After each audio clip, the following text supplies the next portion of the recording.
What up? I wanted to do a quick video talking about my new T-Rex Arms Raptor holster. I've been in this holster for a couple of months now. Absolutely loving it. I usually run their Sidecar 2.0. I'm running that on a couple of my other firearms, and I just wanted to give this one a try, man.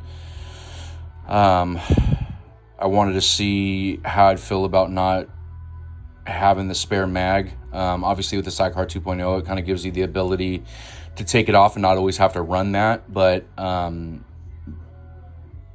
you're kind of having to space that second clip out if you want more, you want it more secure. And with this, you're able to get that, those two clips on there. So it's just a little bit more consistent of a draw. I did order it with a monoblock. And right now I'm preferring the two clips. I ordered it at a time when they came out with their adjustable claw, which is, they killed it with this claw. That was like my number one gripe, was no adjustability on the claw. I like a really low ride height. So obviously, I'm always pushing my clips up as high as they'll go. And one of the issues that I'd have before is, with the claw being down here and the clips being as high as they go, the belt line, is coming up over the top. The only point of contact would just be this like tiny bump up here in the corner. And obviously it's tapered, like this. So I would find every now and then under certain movement, this would tuck up under the belt. And I hated that. So, I was like, they ought to do an adjustability, like a, tier 1 concealed, but obviously I was like, how do they stay true to the brand so it still looks like a T-Rex Arms holster? And dude, they killed it with this whole mechanism is ingenious. It has a single screw fastener, and there's like knurling. Let me point this out. There's like knurling here, and then it's also on the inside of this piece as well. And then you have these little rivets where the back side of the screw head goes, so you're not gonna it's not gonna come loose on you. You know what I mean? And it allows for height adjustability and how aggressive you want that claw to stick out. Pretty badass, man. And so obviously I have that ridden all the way up, and I have it all the way back, as it's more than what I need. Why? Because they built degrees of cant into this holster already, and that's what kind of separates it from a honestly, just even the Sidecar 2.0. I bought this for my Hellcat Pro with the TLR7 sub light, weapons light. For instance, this is like one configuration that I have. Usually I'm carrying it in this configuration here. Right now I have it off. This is like a super, super old gun. Had this for years. It's just a, standard shield, with the dove mount, cheap red dot, TLR6, extended pinky, and yeah, that's it. But my point is, they also sell the claws on the site. I think they're like $5 or $10, so you can buy them for your other, if you're running any T-Rex Arms holsters, you can obviously buy it and throw it on, man. I highly recommend. It makes the world of difference. But yeah, so for instance, I bought this for the Hellcat Pro. Now, when I first got the Hellcat Pro, let's kind of get into the Hellcat Pro. Running obviously Hellcat Pro with the TLR7 sub. I'm running the Vortex Defender CCW. This is the new and improved version of the Defender CCW with the 10-minute auto shut off, and they fixed the light flickering and blooming issue that they were having with their first run. That's completely solved. I'm running the 6 MOA, and absolutely amazing dot. I actually get like a lower 1/3 co-witness, which is sick. Direct mount, as it's an RMSC footprint. I'm running some Federal SHG plus P. I'm loving the plus pressure. I usually would carry the standard SHGs from Federal, and I'm loving the performance out of those. I live in California, so obviously loaded chamber indicator there, and it did have the stupid clear. It did have the stupid magazine disconnect, but yeah, there's obviously a pin right there, and if that pin were to accidentally come out, you most likely don't have a magazine disconnect anymore. But yeah, loving this configuration, loving this setup. One of the issues that I didn't know if I was going to have was the whole rail situation. So when they dropped the original Hellcat, they made it for the this light you can buy it the Hellcat version.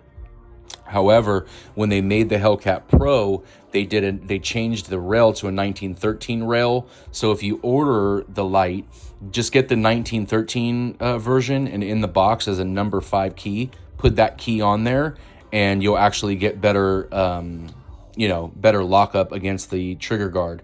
If you buy the Hellcat version, it's going to stop a little bit short of the trigger guard, and you're going to have a little gap there. Well, I didn't know what this mold was made for, so I reached out to T-Rex Arms, and they were like, the mold is for the Hellcat version of the light. But I'm happy to report, I figured I'd give it a try anyway. Happy to report, still get great click retention, great retention. I mean, it's not going anywhere. So no issues there. Trigger guard's completely covered. I mean, yeah, you can't even tell the difference whatsoever. When I first got the gun, I ordered one of the only holster companies that was making this configuration, and they accounted for that change. And this is a great holster, but you don't have adjustability on the claw, and hands down, this conceals better. Why? Again, the degrees of cant. If you look at the degrees of cant, so when this is on body, if it's on body, I carry appendix. So when that's on my appendix, look in that would be straight with the belt line. Look at the degree of cant that gun's sitting. I mean, it's automatically engineered to press the butt grip of that gun into the body. Look at the Worksman holster. That would be straight on my belt line, and that gun's sitting straight. Now, obviously, you're going to have the claw, and that's going to bring it in a little bit. It is an adjustive claw. Works holster, it's a great claw, but no adjustability there. With this, you have a degree of cant already built into the holster, and then you have the claw as well. So this thing just disappears on my waistline, and that's a full-size grip. Yeah, so let's talk about the Hellcat for a minute. I love this gun, dude. As I said, I live in California, so I carried a Glock 19. This is a LOD holster, but I also have a Sidecar 2.0 that I carried in. Just stock Glock 19 TLR7A with some Ameriglow eye dots. Clear.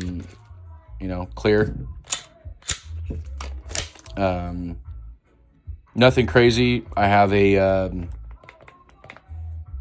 grip wrap on there. I have extended takedown lever, extended slide release or slide lock, and that's really all I've done to this gun. With this, I mean, obviously you're getting more features out of the box. Front slide, most of, unless you're going to go off roster with a Glock, I'd have to send it out to get an optic mount, front slide serrations, a stipple job, has more of a 1911 grip angle. Yes, I love it. The one gripe I have with this gun is the trigger, man. The trigger is heavy. It's a really heavy trigger. If you look at, and it's also just here. All right, here's the take up. Here's the take up. Here's the wall. Finally a break. Let's take a look at the reset, and then break again. So I ordered an Apex trigger. That's in the mail. Should be here any day. Throw an Apex in there. And I'll like this gun a lot better. I did shoot it side by side with the X Macro, which obviously just made our roster not that long ago. That has that kind of built-in comp, and dude, that SIG X Macro shoots amazingly. I noticed the biggest difference was with the SIG, the dot never left the glass. I mean, the return to zero was just a lot better. But if you have good fundamentals and good recoil management, I mean, you should be fine. I shoot this one great. So when I first got the gun, I was so used to shooting Glocks that, you know, with my grip, I would roll my wrists forward because of that grip angle. And when I first got this gun, I was doing that, and I'm like, why the hell am I shooting so low? I thought my dot was off, and no, it was just I had to get used to this grip angle. Just not used to it. I shoot a lot of Glocks. But yeah, man, love this holster. Can't go wrong with it. Highly recommend. Usually I carry it in this configuration here. I just kind of bought a, this is just a spare one that I keep in the truck. But yeah, I'll just throw this on the belt line, man, and kind of separating the two. Keep one in the vehicle. If I'm carrying off body, I'll throw this, I'll take this one out and throw it in like a Vortex bag. But I like having the versatility of that. Obviously, you can do that with the Sidecar 2.0, but you're going to have to run that extra clip, which it's spaced really far, or you would run it, you know, with a single clip like that, which is, you know, going to be moving all over the place. So for me, I'm loving this configuration. I'll probably run this again for the when I get the X Macro. Yeah, loving it, man. I did carry it a little bit with the monoblock, and that's a good option too. And it's pretty cool that you have the versatility to do both. So, hell yeah, man! I just wanted to do a quick video, talk about this holster. Highly recommend. And again, know that their new adjustable clips are live on the site. Later.